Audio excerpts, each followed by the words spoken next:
পুটি আর অভির সঙ্গে মিলে প্ল্যান করে অম্লানকে হাতে নাতে ধরে ফেলল পর্ণা। হ্যাঁ বন্ধুরা, এমনটাই দেখা যাবে, তাই সম্পূর্ণ জানতে ভিডিওটিতে লাইক দিয়ে চ্যানেলটি সাবস্ক্রাইব করে দেখতে থাকুন।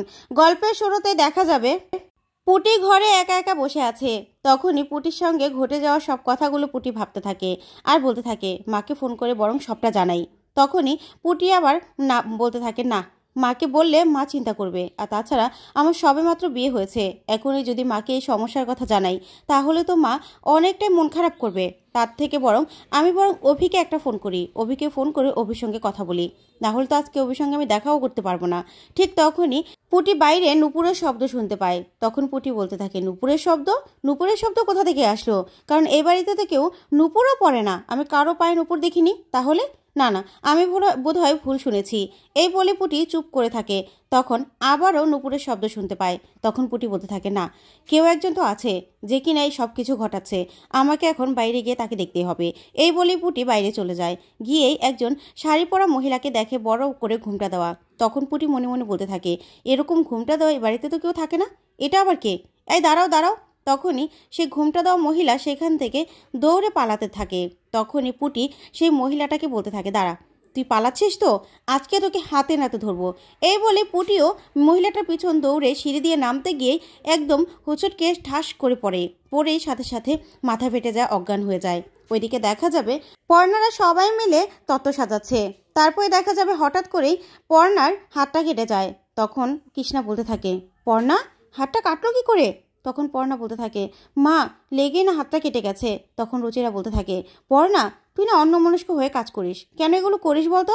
আচ্ছা, তোর করতে হবে না, আর হাতটা অনেকটাই কেটে গেছে, দাঁড়া আমি ব্যান্ডেজের বক্সটা নিয়ে আসছি। এই বলেই রুচিরা চলে যায়। তখনই পর্ণা বলতে থাকে, মা, আমার না ভালো লাগছে না, এই তত্ত্বের মধ্যে রক্ত লেগে গেল, আমার এমন লাগছে কেন বলুন তো?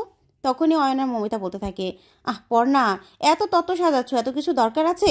বললাম তো এত কিছু দরকার নেই, অসাবধান হলে তো এরকম হবেই। তখনই রুচিরা এসে পর্ণার হাতটা ব্যান্ডেজ করে দেয় আর বলতে থাকে, পর্ণা, এসব কিছুই না, এসব কিচ্ছু ভাববি না, আমাদের পুটিমা ভালো আছে, তুই কেন এসব ভাবছিস বলতো?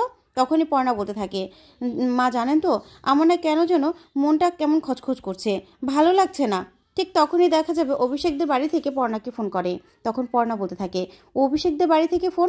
তারপরে পর্ণা ফোনটা রিসিভ করে বলতে থাকে, কি খবর, সব ঠিক আছে তো? কি আপনাদের বাড়ির বৌমা কি করছে? ঠিক তখনই পর্ণাকে সবটা খুলে বললেই পর্ণা সবটা শুনে চমকে যায় আর বলতে থাকে, কি বলছেন আপনারা? এত কিছু ঘটে গেল? কি করে এত কিছু ঘটে গেল? আর পুটি পড়ে গেলই বা কি করে? না, আমরা এখনই আসছি। এই বলে পর্ণা ফোনটা রেখে দেয়। তখন বলতে থাকে, মা, রুচি, চল, পুটি নাকি পড়ে গেছে, ও নাকি অনেক চোট পেয়েছে। তখন অয়না মমতা বলতে থাকে, আমরা যাব পর্ণা? তখন রুচিরা বলতে থাকে, দাদা, সেটা আবার বলতে হয়, চলুন। তারপরে সবাই মিলে রওনা হয়ে যায়। ওইদিকে দেখা যাবে পুটিকে শুয়ে রেখেছে, মাথায় ব্যান্ডেজও করে দিয়েছে। তখন অভিষেকের মা বলতে থাকে, মা, খুব ব্যথা লাগছে? তখনই পুটি বলতে থাকে, হ্যাঁ, ব্যথা লাগছে তো, একটুও শরীরটা নাড়াতে পারছি না। তখনই অভিমা বলতে থাকে, ছি ছি, কি হয়ে গেল? কালকে মেয়েটাকে বাড়িতে আনতে আনতে এরকম একটা কাণ্ড ঘটে গেল, এখন কি জবাব দেবো আমি? তখনই অম্লান বলতে থাকে, মা, তোমাকে তো আমি আগেই বলেছিলাম যে এই বিয়েটা শুভ নয়, না হলে শুরু থেকে কত কিছু ঘটছে। তখনই অভিষেকের মা বলতে থাকে, তুই চুপ করবি, একদম চুপ করে দাঁড়িয়ে থাক। তারপরে পুটি বলতে থাকে, না না, আমি আসার পর থেকে যা সব ঘটনা ঘটছে এগুলো কি সব কিছু কাকতালীয় হতে পারে? আমি তো মেনেই নিতে পারছি না। আসলে মালতী তো বলল যে এটা খুবই অমঙ্গলের ব্যাপার, তাহলে আজকে আবার আমার পরে মাথাটা ফেটে গেল, এটা তো ঘোর একটা অমঙ্গল। তখনই অভিষেকের মা বলতে থাকে, মা, তুমি একদম চিন্তা করো না, এসব কিছুই না।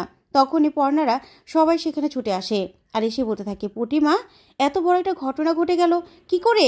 তখনই অভিষেকের মা বলতে থাকে, দেখুন না, মেয়েটা উঠতেও পারছে না। তারপরে অভিষেকের মা উঠে দাঁড়ায়। এদিকে পর্ণা পুটিকে জড়িয়ে ধরে। ওইদিকে অম্লান তখনই ঘর থেকে বেরিয়ে চলে যায়। ওইদিকে দেখা যাবে অভিষেক খুবই চিন্তা করতে থাকে আর বলতে থাকে, কি একটা নিয়ম যে কাল রাত্রি দেখা করা যাবে না। ওইদিকে শ্রীপর্ণা এভাবে মাথা ফেটে পড়ে আছে, আমার তো ভালো লাগছে না, কখন এই কাল রাত্রি শেষ হবে? তখন অম্লান বলতে থাকে, আসলে দাদা, তোর অনেক কষ্ট হচ্ছে আমি জানি। তখনই অভিষেক বলতে থাকে, আমার কষ্ট হবে না? তারপরেই অম্লান বলতে থাকে, আমার মনে হচ্ছে কি জানিস, বৌদির ভূত মনে হয়। তখনই অভিষেক বলতে থাকে, চুপ করতো, ভূত আসবে কোথা থেকে? আর পুলিশের বাড়িতে কেউ ঢুকে এত বড় ক্ষতি করবে, এটা কে হতে পারে? ওইদিকে দেখা যাবে পর্ণা পুটিকে বলতে থাকে, আচ্ছা পুটি, বলতো এই ব্যাপারগুলো ঘটলো কি করে? তখনই পুটি সবটা পর্ণাসহ সবাইকে খুলে বলে। তখনই রুচিটা বলতে থাকে, নুপুর পরা মহিলা, বড় ঘুমটা টানা? তখন পুটি বলতে থাকে হ্যাঁ। তারপরে পর্ণা সবটা বুঝে যায়, বুঝে গিয়ে অভিষেকের কাছে যায়। গেলেই অভিষেক বলতে থাকে শ্রীপর্ণা এখন ঠিক আছে তো আন্টি? তখনই পর্ণা বলতে থাকে হ্যাঁ অভিষেক বাবা, এখন শ্রীপর্ণা ঠিক আছে, কিন্তু ঘটনাটা ঘটলো কি করে বলো তো? তখন অভিষেক বলতে থাকে আমি তো জানি না, কিন্তু শ্রীপর্ণা বলল যে শ্রীপর্ণার মুখ থেকে শোনা গেল এই দিক দিয়ে নাকি ওর নাম ছিল, তখনই নাকি ও পড়ে গেছে।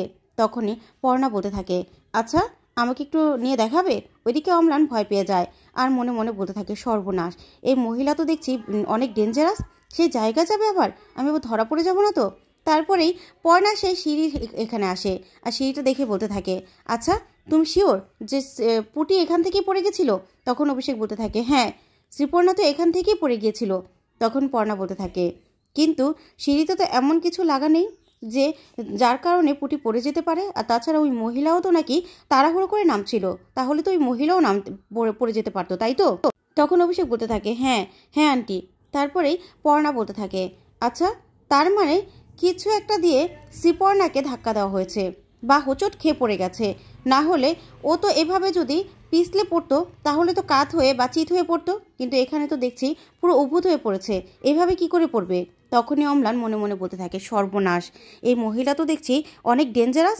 তখনই অম্লান মনে মনে বলতে থাকে না আমাকে কিছু বলে একটা কাটাতে হবে। তখন অম্লান বলে না না এখানে আবার কি হবে, আসলে কি থেকে কিভাবে হোঁচট খেয়ে পড়ে গেছে কে জানে। তখনই পর্ণার অম্লানের কথাগুলো শুনে অনেক গন্ডগোলে মনে হয়। তখনই পর্ণা বলতে থাকে দাঁড়াও আমি দেখছি, এই বলে সিঁড়ির ওখানে আবার গিয়ে বসে। তারপরে বসলেই একটা তারকাটা দেখতে পায় পর্ণা আর বলতে থাকে এখানে তো একটা তারকাটা লাগানো। তারপরে দেখা যাবে সিঁড়ির সঙ্গে একটা চিকন সুতার মতো তার লাগানো। তখনই সেই তারটা খুলে আনে পর্ণা আর বলতে থাকে দেখো এই যে এরকম তার লাগানো ছিল।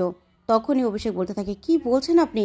তখনই পর্ণা বলতে থাকে হ্যাঁ এটাই বাধা ছিল আর এটার সঙ্গে লেগেই পুটি পড়ে গেছে। আমার ধারণাটাই ঠিক, কেউ পুটিকে ইচ্ছে করে মেরে ফেলার জন্য এই কাজটা করেছিল। তখন এই কথা শুনে অভিষেক চমকে যায়।